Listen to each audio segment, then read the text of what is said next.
పాలమూరు జలప్రదాయని జూరాల ప్రాజెక్టుకు మరోసారి భారీ స్థాయిలో వరద ప్రవాహం కొనసాగుతోంది.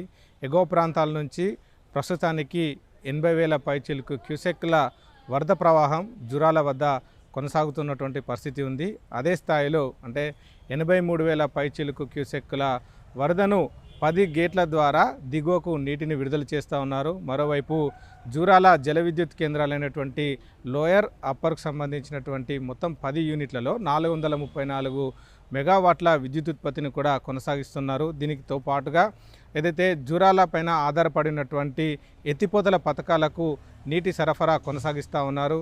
జూరాల ఆయకట్టు ఉన్నటువంటి 1,00,000 ఎకరాల పైచిలుకు రైతాంగానికంతా కూడా ఇప్పటికే వరద నీటిని ఇంకా కొనసాగిస్తూనే ఉన్నారు. కుడి ఎడమ కాలువల ద్వారా ఈ నీటిని విడుదల చేస్తూ ఉన్నారు. ఇక తాజాగా మరోసారి వరద ప్రవాహం కొనసాగడంతో నిన్న మొన్నటి వరకు గేట్లన్నీ కూడా మూసివేసినటువంటి పరిస్థితి ఉండేది. కానీ మరోసారి వరద ప్రవాహం పెరగడంతో 10 గేట్లను ఎత్తి దిగువకు నీటిని విడుదల చేస్తూ ఉన్నారు. ఇక్కడ నుంచి అంటే జూరాల నుంచి దిగువన ఉన్నటువంటి శ్రీశైలం వైపుకు కృష్ణమ్మ పరుగులు పెడుతున్నటువంటి దృశ్యాలు అయితే మనకు కనిపిస్తూ ఉన్నాయి. అయితే ప్రస్తుతానికి తెలంగాణ ప్రాంతంలో పెద్దగా వర్షాలు లేవు. అయినా జూరాల ప్రాజెక్టుకు ఎందుకు ఇంత వరద ప్రవాహం కొనసాగుతుందనేటువంటి ఒక డౌట్ అయితే వచ్చి ఉంటుంది. అయితే జూరాల జలాశయానికి సంబంధించినటువంటి క్యాచ్మెంట్ ఏరియా అంతా కూడా కర్ణాటక ప్రాంతంలో ఉంటుంది, మహారాష్ట్ర రాష్ట్రంలో ఉంటుంది. ఈ రెండు రాష్ట్రాల మధ్యలో ఉన్నటువంటి భూభాగంలో ఉన్నటువంటి పశ్చిమ కనుమల్లో వర్షాలు కురిస్తే కృష్ణానదికి వరద ప్రవాహం పెరుగుతుంది. ఆ వరద ప్రవాహం కాస్త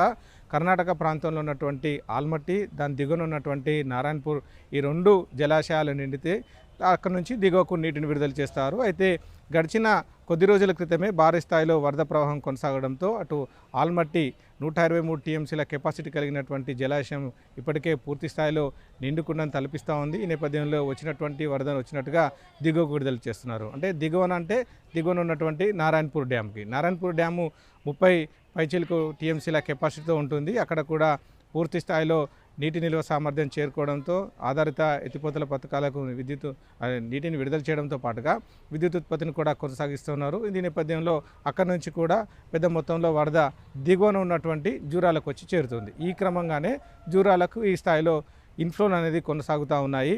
అయితే దీనికి సంబంధించి ప్రస్తుతానికి ఇప్పుడు ఉన్నటువంటి లెక్కల ప్రకారం చూస్తే ఆల్మట్టి నుంచి 57,000 పైచిలుకు క్యూసెక్ల నీటిని దిగువకు విడుదల చేస్తూ ఉన్నారు. అంటే నారాయణపూర్ డ్యామ్కి, నారాయణపూర్ డ్యామ్ నుంచి కూడా 53,000 పైచిలుకు క్యూసెక్ల నీటిని దిగువకు విడుదల చేస్తున్నారు, అంటే జూరాల వైపునకు. సో ఈ మొత్తంగా చూస్తే అది కాస్త జూరాలకు వచ్చి చూస్తే 80,000 పైచిలుకు క్యూసెక్ల వరద ప్రవాహం అనేది ప్రస్తుతం కొనసాగుతోంది. ఇక దీంతో పూర్తి స్థాయిలో ఇటు రైతాంగానికి మరోసారి కొంత మేర ఉపశమనం కలిగినటువంటి పరిస్థితి ఉంది. ఓవైపు ఎల్నినో పరిస్థితులు, అటు వర్షాభావ పరిస్థితుల కారణంగా ఇప్పటికే రైతాంగం అంతా కూడా ఆందోళన ఉన్నటువంటి సిచ్యువేషన్ ఉంది. కానీ అనూహ్యంగా ఈ రకమైనటువంటి వరద నిత్యం గడిచిన కొద్ది రోజుల నుంచి కూడా ఈ వరద ప్రవాహం కొనసాగుతుండడంతో ఇటు ఆయకట్టు రైతాంగానికి నిరంతరం నీటి సరఫరా కొనసాగిస్తుండడంతో రైతాంగం అంతా కూడా కొంతమేర ఉపశమనం కలిగినటువంటి రకంగా ఫీల్ అవుతున్నటువంటి సిచ్యువేషన్ అయితే కనిపిస్తూ ఉంది. అయితే ఈ నీటి విడుదల ఎంతవరకు కొనసాగుతుందనే అంశానికి సంబంధించి కొంత